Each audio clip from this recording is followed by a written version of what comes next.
This summer we've been going through this model, this framework called the GPS, God, Personal, Social. And we are in the P, personal. And we're talking about how a person becomes a child of God, how they become not just in name, but in character, like Jesus Christ, who is the model of our character and what it means to really be human as God created human beings. And so last week we talked about forgiveness, which is one of the big keys to unlocking our true selves. And so when we receive forgiveness and give forgiveness, then we are free to be the loving people that God meant us to be. Right? This is other thing that gets in the way, though. And oftentimes it's related to a lack of forgiveness, but there's a whole lot of other factors involved. So today we're going to be talking about emotions, regulating emotions. Emotions aren't bad. Emotions are good. Emotions help us to feel what we're experiencing. They give us information about what's going on inside of us right now. And we ought to learn to feel emotions. But when emotions overtake our thinking, our ability to love and to relate and to discern, then we become basically animals. And you see that reflected perhaps in your own life, perhaps in the world. We've already talked a little bit about this. And here's just one I'm going to give you two exercises today. A bonus. The first one's an easy one. And so it's just finishing this sentence. I can love others except when. Now, when I first posed this to a group of people in a seminar, I just said, I can love others except when, and every sentence began with, except when people do whatever, or except when people bother me, offend me. And I said, okay, let's add a word to the end of this. I can love others except when I. See the difference? And then it changed the whole tune. Except when I am hungry. Except when I'm tired, except when I'm frustrated, except when I lose my temper, except when things don't go the way I want them to go, except when I am impatient with myself or others, except when I am in a hurry, that's a big one, except when something I value is criticized, or someone whom I value is criticized, except when I don't get what I want, except when I'm feeling threatened. These are all things that put us in what we've been talking about from earlier, in a reptile mind, in a way of thinking that is just about two things. It is about survival and it's about appetite. And we become ruled by those things. So the brain developed over a long period of time. What you have in your head is the result of God's careful work for, I would dare say, millions of years.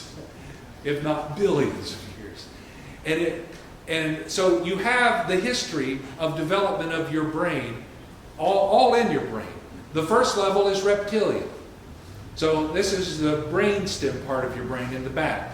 This is what regulates your heartbeat and your breathing. And it's what keeps you safe. So it helps you to scan the environment for threats. But it's mainly about self-preservation. And so we'll call reptilian defensive.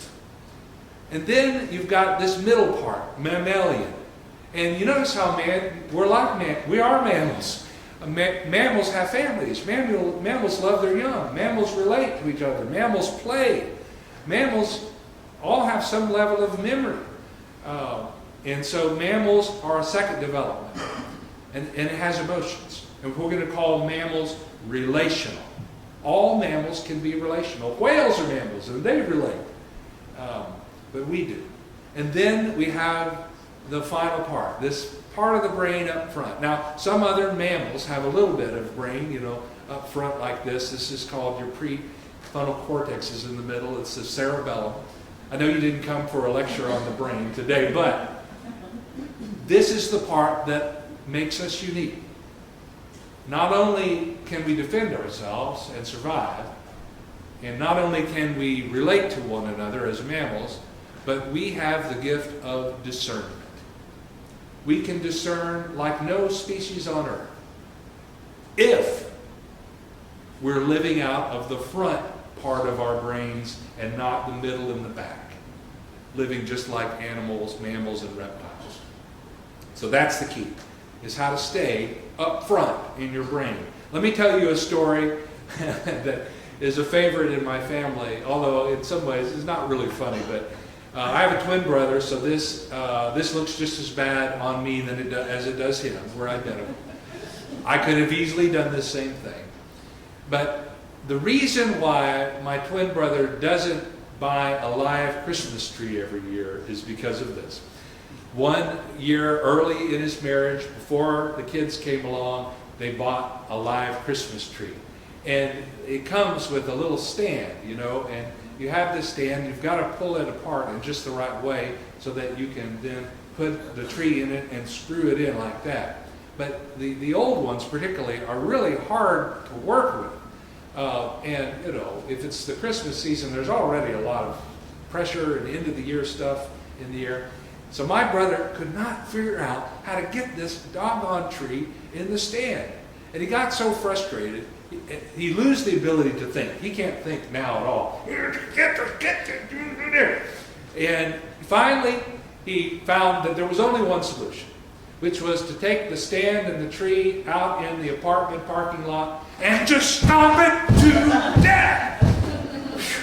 And he comes in, and his wife is sitting on the couch, like, what in the world? And so they don't do that anymore. That's a solution, right? But that is what it's like to be in that reptile mind. You just can't function.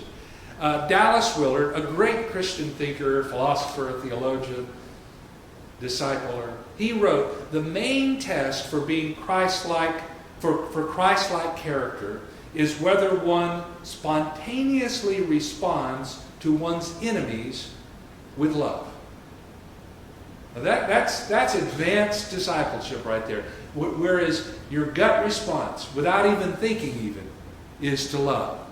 To love even the Christmas tree stand, to love, but particularly to love your wife who is terrified of her new husband. But that's the thing that comes out when we encounter even threats to us in the world, our enemies. And that's the thing we're trying to build. And that character comes more from the front of our brain, the human part of our brain, than the back. God made us special on this earth. And so there has to be this transformation that happens. And it happens, you see it as you raise children, that, they are perfect examples. I mean, a temper tantrum is a perfect example. And when my kids have a temper tantrum, we're trying to flip their switch back into their thinking part of the mind. We might say something like, what's 2 plus 2? And as soon as they can say 4, it's gone, right? It's magic, right? But they haven't built up their brain in the way that you have as adults yet. And it takes a transformation of kind. And Paul talks about this transformation of having a Christ-like brain. In Romans 12:2, he said, do not be conformed to this world, but be transformed by the renewing of your minds, so that you may be able to discern what is the will of God, what is good and acceptable and perfect. That's the part of our brains that we want to develop and hone and continue keeping the light of that Christ-like mindfulness, that God mindfulness part of our brain going. And it takes work to do. But that essentially is what discipleship is. That's essentially what we're working on this summer, is learning to be able to discern what is the will of God in any moment. What is the good? What is the acceptable? What is the perfect thing for now? That's what we're learning to do. Now, we have 2 Bible stories here, and they're back to back, that give quite a contrast. First is King Herod. King Herod is out of his mind. He does not think at all. He feels, he emotes, he fears, and a lot of fear. It says that he was afraid of Jesus. Why? Because he thought that he might be John the Baptist, whom he had killed, raised from the dead, coming back to haunt him. So he was afraid of Jesus. And also he was afraid of the people. If he did anything to Jesus, the people would come and get him. Horrible leader to be led by fear like that. But listen, what else is in the story? When John the Baptist, who I think he really liked and respected, but he made the mistake of criticizing him. He said, you know, it is wrong for you to take your brother's wife as your own. And he just couldn't stand that. And he imprisoned John. So he allowed his emotions to overwhelm that defensive thing that clicks into going, and all we do is self-preservation. Well, I can't have him saying this about me, so I put him in prison. And don't you know that his brother's wife also was on his back about John as well all the time. So he was being conformed, conformed to the world. He's conformed to this woman's opinion about things.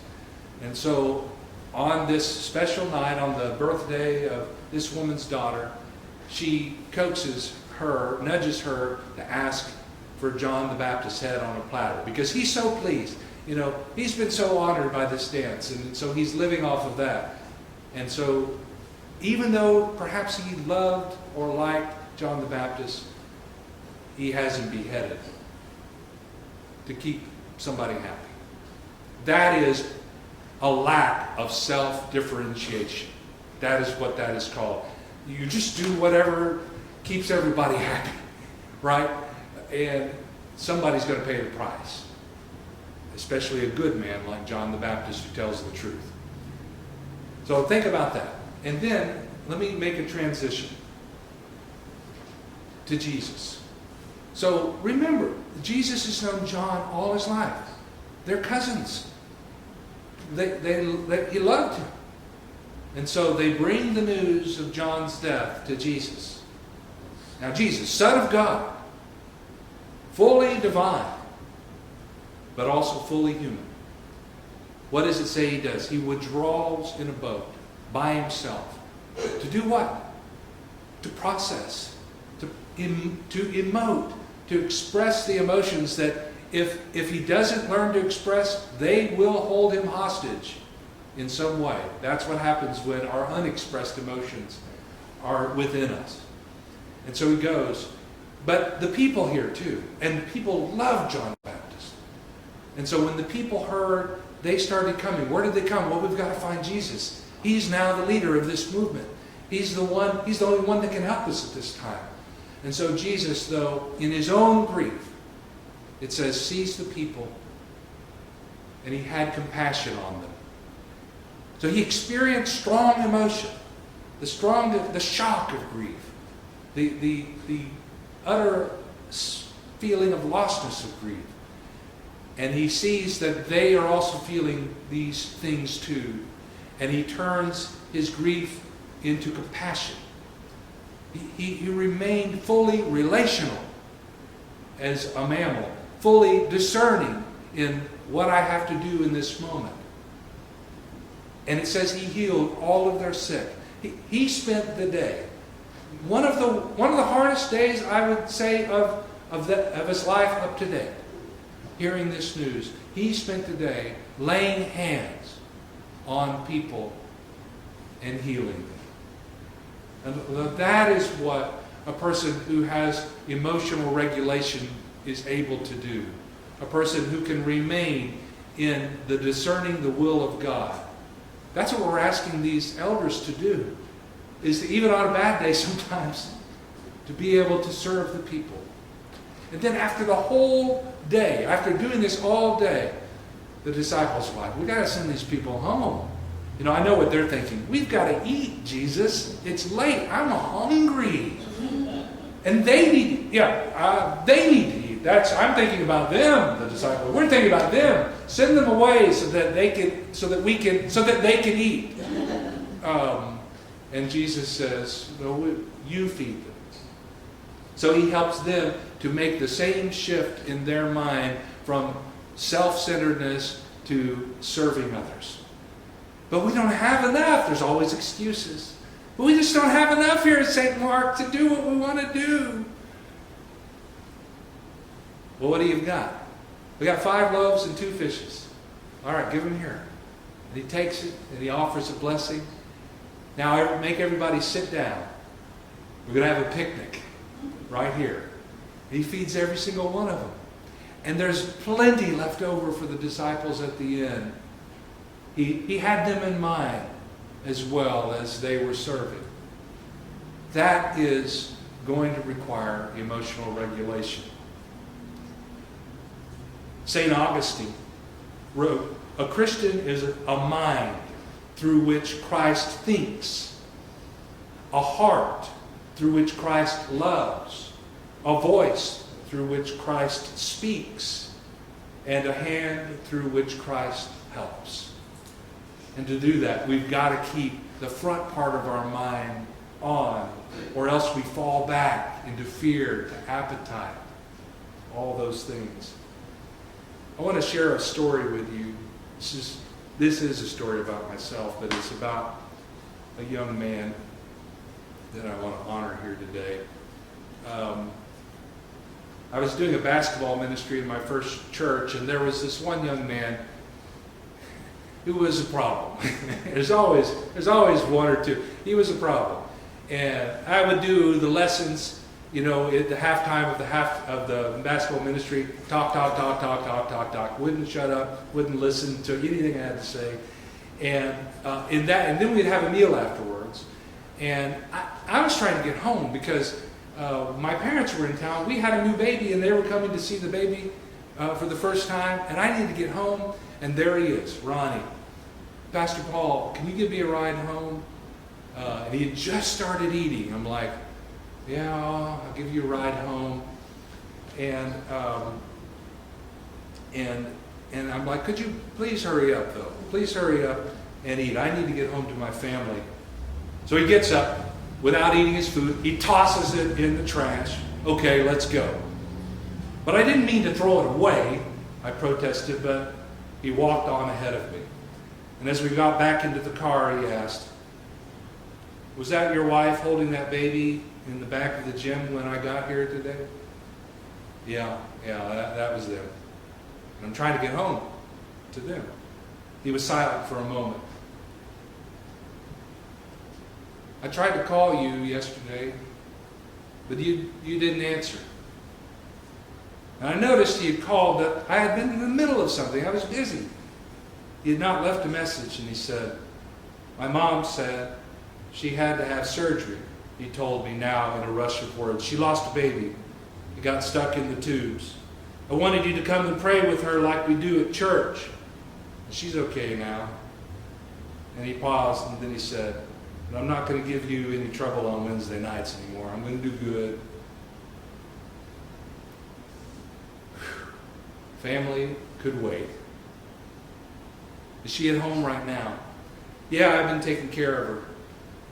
Could we go and pray for her now?" And he led me up the stairs, and he went through the apartment's door, and he signaled for me to wait at the doorway. And he came back later. "She's on the balcony." And he led me to her. Ronnie's mother had the look of dulled pain and grief I have seen so many times. She smiled faintly when she saw me. "Hey, Pastor Paul."